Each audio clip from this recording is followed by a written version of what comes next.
ঢাকার শাহজালাল আন্তর্জাতিক বিমানবন্দরে স্ক্যানিং এর সময় ব্যাগে ম্যাগাজিন পাওয়া গেছে অন্তর্বর্তী সরকারের উপদেষ্টা আসিফ মাহমুদ সজীব ভুঁইয়ার। এ বিষয়টি নিয়ে ব্যাখ্যা দিয়েছেন তিনি।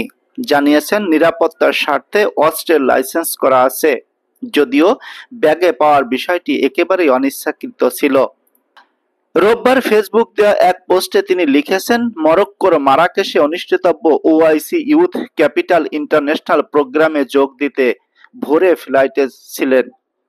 ভোরে প্যাকিং করার সময় অস্ত্রসহ একটি ম্যাগাজিন বাসায় রেখে এলেও ভুলে আরেকটি ম্যাগাজিন ব্যাগে থেকে যায়। পরে স্ক্যানে ধরা পড়লে সেটি প্রোটোকল অফিসারের কাছে দিয়ে আসি। বিষয়টি একদম অনিচ্ছাকৃত ছিল। আসিফ মাহমুদ ভুঁইয়া আরো লিখেছেন, নিরাপত্তার স্বার্থে আমার লাইসেন্স করা বৈধ অস্ত্র আছে।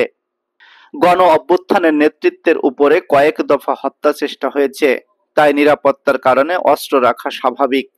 সরকারি প্রোটোকল বা নিরাপত্তা না থাকলে নিজের এবং পরিবারের সুরক্ষার জন্য লাইসেন্সড অস্ত্র রাখতে হয়। সজীব ভুঁইয়া আরো বলেন, শুধু ম্যাগাজিন দিয়ে আমি কি করব ভাই? যদি কোনো খারাপ উদ্দেশ্য থাকতো তাহলে অস্ত্র রেখে আসতাম না। এখানে অবৈধ কিছু নেই, তবে অনেকের জন্য এটা সমালোচনা করার বিষয় বটে। সংবাদ মাধ্যমে খবর সরাতে চাপ দেওয়ার অভিযোগ অস্বীকার করে আসিফ মাহমুদ বলেন, চাপ দিয়ে নিউজ সরানোর অভিযোগ পুরোপুরি মিথ্যা।